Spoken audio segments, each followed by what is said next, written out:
इयत्ता चौथी, विषय मराठी. कवितेचं नाव आहे नाखवा दादा नाखवा दादा. वा दादा नाखवा दादा खाडी पल्ल्याड न्याल काय. खाडी पल्ल्याड या वेळी सोन्या तुझे काम काय. नाखवा दादा खाडी पल्ल्याड न्याल काय. खाडी पल्ल्याड या वेळी सोन्या तुझे काम काय. खाडी पल्ल्याड उंच डोंगर डोंगरावर हिरवे रान. सकाळच्या कोवळ्या उन्हात दिसेल किती छान छान. वा दादा नाखवा दादा खाडी पल्ल्याड न्याल काय. खाडी पल्ल्याड या वेळी सोन्या तुझे काम काय. हिरव्या रानी शोभलं तसे कशांचे डोळे लाल लाल. त्यांना पाहून रागाने कुंज आपले फुगवतील गाल. वा दादा नाखवा दादा खाडी पल्ल्याड न्याल काय.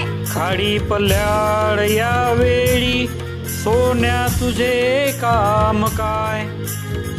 फुला फुलान फुलपाखरे फुलपाखरांचे सोनेरी रंग. उन्हात त्यांच्या संगे नाती पक्षी आपले फुलून अंग.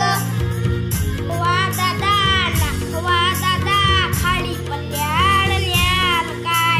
खाडी पल्ल्याड या वेळी सोन्या तुझे काम काय.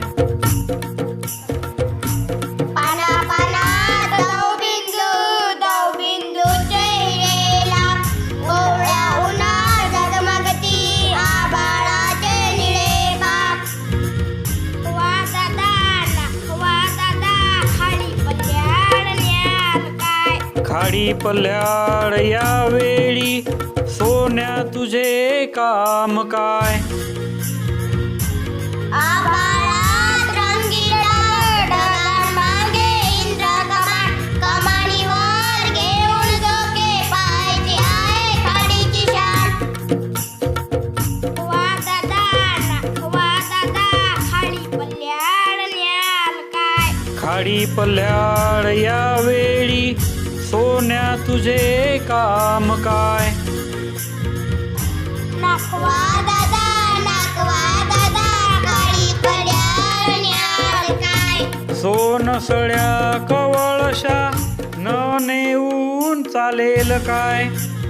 वा दादा नाखवा दादा खाडी पल्ल्याड न्याल काय. खाडी पल्ल्याड या वेळी सोन्या तुझे काम काय. नाखवा दादा खाडी पल्ल्याड नेण्यासाठी काय घ्याल. काही नको सोन्या मला पापीसाठी गुबरे घाल. पापीसाठी गुबरे घाल. पापीसाठी गुबरे घाल.